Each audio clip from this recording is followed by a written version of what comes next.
All right, before we get started with teaching different types of suturing, I want to teach how to tie the knot. The simplest way to do this is with an instrument tie.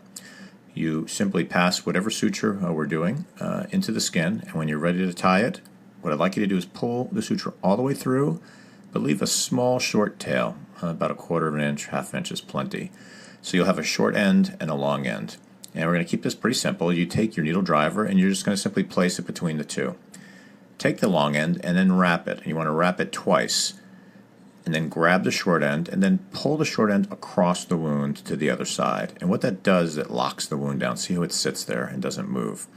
For the next throw, I'm going to wrap the needle driver again. And this time just wrap it once. I'm going to grab the short end and pull it across, but don't pull up on it. You just want to tie it down until it gets down to the knot and then lock it down.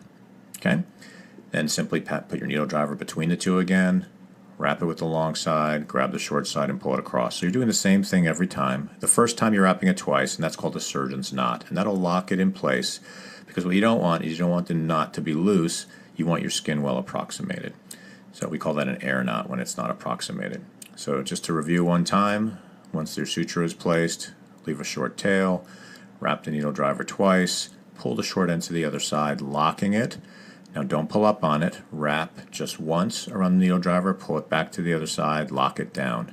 And now for your next throw, you can go ahead and wrap it once again and pull it to the other side. Now some absorbable suture, you may need to do it 4 times, but 3 times for permanent suture, like the suture that comes in your kit, is fine.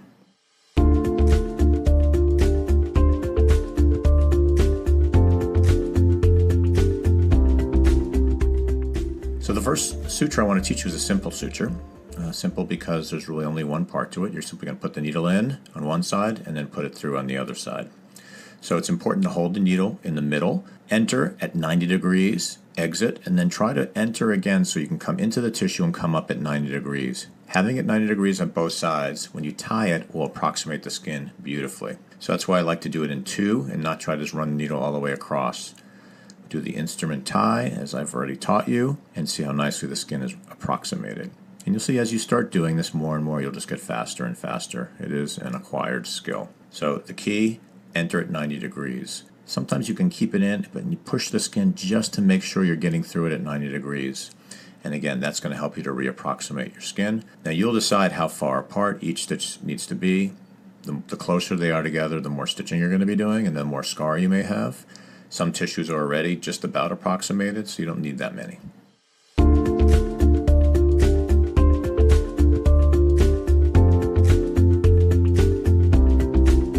Now I'm going to show you a simple buried suture. These are the sutures that we use when we're trying to reapproximate the skin, usually with absorbable suture, and then either gluing or steri-stripping where we're not doing a skin layer. So the key here is you want to get some of the deeper tissues. And here you see in the model we can get some of the deeper dermis. There's actually a little piece of mesh in that deep dermis. So we want to grab that deeper stuff, come out superficially. So we're starting deep, and then we enter superficially and end deep. So both threads of the suture are now deep. And what that's going to do when we tie this now is it's going to pull everything together, but the knot itself is actually going to be underneath. And this is important because we want to take all the tension off the skin, whether we're steri-stripping it or whether we're just closing it with another suture, and we don't want these little ends of the suture to poke up through the skin. We call that spitting. So you need to get deep, grab some of that deep dermis, which in this case is that little piece of mesh, and make sure you're entering the same place where you exited on the other side. So just as superficial as you are on one side, you must be superficial on the other side, or else your skin edges will be uneven. Notice also when I'm pulling, oftentimes I'll pull it along the wound. It allows you to get the tie all the way into the wound, and it's not being prevented by the skin edges. So this is a simple buried suture. This is something that we use all the time in plastic surgery.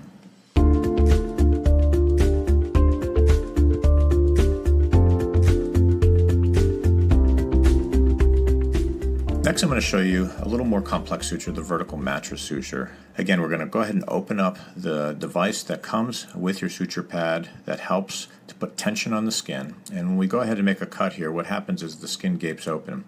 In order to take tension off this, sometimes a simple suture will just pull through, and we'll do a vertical mattress, which some people call the far, far, near, near. So notice I've gone into the skin, along the bottom of the skin, and gone far away, and now I turn the needle around and come back and do nearer and nearer to the incision. And what this does is going to pull the tissue between each of those throws together as opposed to just pulling the edges of the skin together. And again, you do your instrument tie, and generally I'll pull it tight just so I see the skin kissing. And this is a more secure closure because now what you're doing is you're actually grabbing a bunch of tissue and a bunch of tissue, and it's pulling the skin edges together, but there's no actual stitch in the actual edge of the skin. So again, deep, run along the bottom of the dermis, run along the bottom of the dermis and come out about the same distance on both sides, turn the needle around, and now you want to get pretty close to the edge of the skin because it's the distance between those two bites that gives you your strength. Do the same on both sides, and then again go ahead and do your instrument tie. So this is important when we are doing different types of deeper closures, and certainly wounds that are traumatic and maybe have edema and are swollen and under a lot of tension.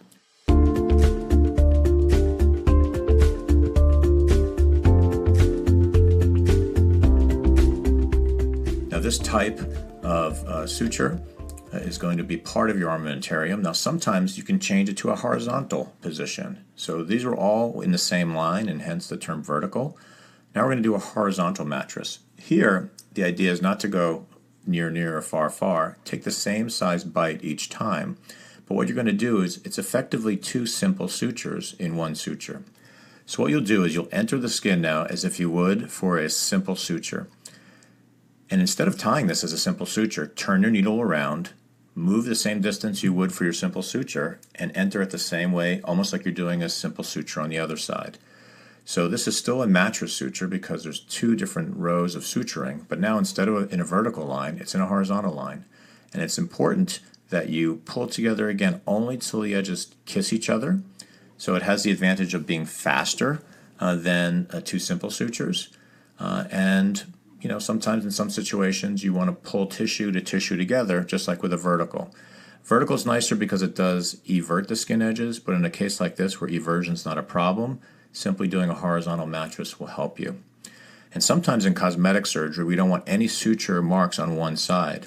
And when you come to the second side here, what you would do is take the first half of your simple and then just take simply a dermal bite on the opposite side and then come back and come through the skin again. And when you tie it down, it'll simply pull the dermis toward it. And we often do that in cosmetic surgery in areas of hair bearing. So this is good again for tension. It's good when the skin doesn't need inversion.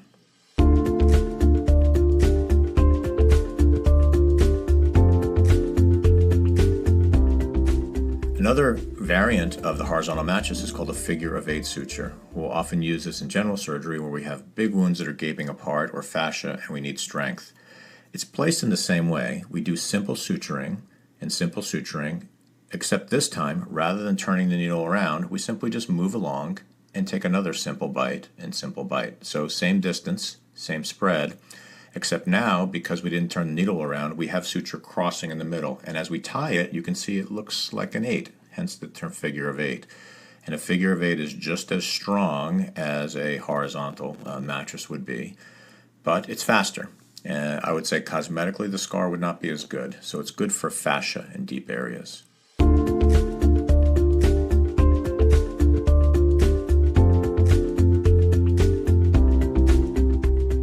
Next, simple running suture.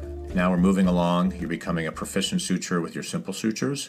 You could just put a series of sutures that are simple sutures and you'll close a wound much faster.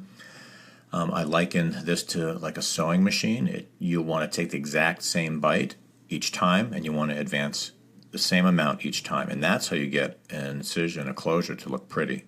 So this is just a simple suture. You'll tie your first one with your instrument tie. Keep the length of your suture, long enough for the job, but not so long that your hands are going all over the place. And now what we're going to do is reload, and we're going to move along the same distance each time. And even though when we tie the stitch, it looks like it's closer to the skin, we need to enter the skin exactly the same place. So here it's just a few millimeters on each side. Move along the same distance. Here, a few millimeters. Take the same distant bite on each side. And again, as you see, as you start to get better and better, you can just go faster and faster. And what's going to look nice is that you've done it exactly the same way each time. Now, because we're going straight across underneath the skin, outside we're going to see a slanted suture, like a baseball. We sometimes call this a baseball stitch. If you want to get really fancy, when you're passing your needle deep to the skin, if you pass it on a diagonal, your stitches will look like they're straight across. So there are different ways to do it and different ways on how you want it to look. This is a suture that we do use all the time because it's fast and efficient.